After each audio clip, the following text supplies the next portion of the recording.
শুরু করা যাক। Peritonsillar abscess. তা পেরিটনসিলার অ্যাবসেস হচ্ছে collection of pass in the peritonsillar space, অর্থাৎ পুঁজ জ্বলবে পেরিটনসিলার স্পেসে বিটুইন দ্য টনসিল ক্যাপসুল এবং সুপিরিয়র কনস্ট্রিক্টর মাসেল। এটা হচ্ছে ফলোড বাই অ্যাকিউট টনসিলাইটিসের পরে হতে পারে, অথবা ডিনোভো নিজে থেকেও হতে পারে। এখানে কি হয়, প্রথমে একটা ইনফেকশন হয়, সেই ইনফেকশনটা হয় টনসিলার ক্রিপ্টের মধ্যে, তারপরে সেটা একটা অ্যাবসেস তৈরি করে, সেই অ্যাবসেসটা তারপরে ফেটে যায় এবং সেটা পেরিটনসিলার স্পেসের মধ্যে স্প্রেড করে যায়। ওকে, কোন অর্গানিজম থাকে? স্ট্রেপ্টোকক্কাস পায়োজেন্স, স্ট্যাফাইলোকক্কাস অরিয়াস, অ্যানেরোবস ইত্যাদি। ক্লিনিক্যাল ফিচার কি? আমি একটা অ্যাডাল্ট পারসন পাবো এবং সাধারণত তার একদিকে থাকবে ইউনিল্যাটারাল। এবার সিমটমগুলো কী কী থাকবে? তার হেভি জ্বর হবে, হেভি জ্বর এবং হেভি ব্যথা হবে, হেডেক হবে, নোজিয়া ভমিটিং হবে, চিলস থাকবে। কী হবে? গলা ব্যথা, সিভিয়ার ইউনিল্যাটারাল থ্রোট পেন। তারপরে odynophagia means difficulty in swallowing, এতটাই যে ডিহাইড্রেশন হয়ে যাচ্ছে। Hot potato voice, voice. তারপরে ফাউল স্মেল, অবভিয়াসলি ইনফেকশন মুখে হয়েছে।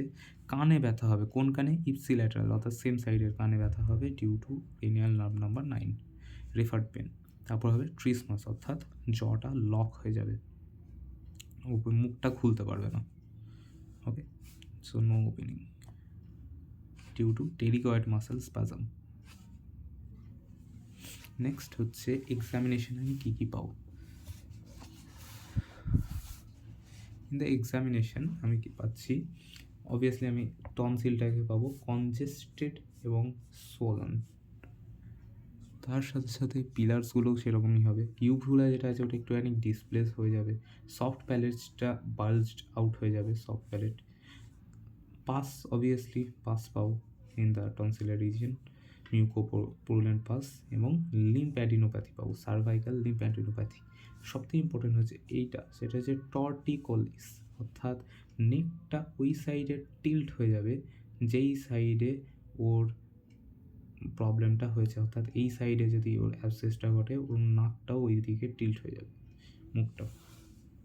নেক্সট ইনভেস্টিগেশনের জন্য CT MRI to assess the spread এবং needle aspiration for culture.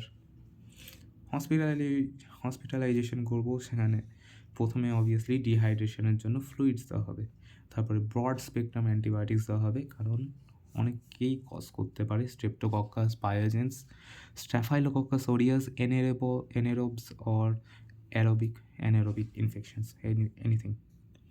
Next pain হবে প্রচুর, তার জন্য অ্যানালজেসিক দেবো, প্যারাসিটামল, পেথিডিন, অনেক কিছু দেওয়া হতে পারে। After that oral hygiene maintain করার জন্যে আমি হাইড্রোজেন পারক্সাইড দেবো অথবা স্যালাইন দেবো মাউথ ওয়াশ করার জন্য। এরপরে করা হবে ইনসিশন। এটা যদি আমার পাস হয়, এখানে একটা ইনসিশন দেবো, এখানে একটা ইনসিশন দেবো, ওটাই লেখা আছে। তার 4 থেকে 6 উইক পরে আমি টনসিলেক্টমি করব। এবার ডাইরেক্ট টনসিলেক্টমিও করা যায়, abscess of hot tonsillectomy in some cases, কিন্তু সেখানে অ্যাবসেসটা রাপচার হয়ে যাওয়ার এবং এক্সেসিভ ব্লিডিং হওয়ার একটা চান্স থেকে যায়।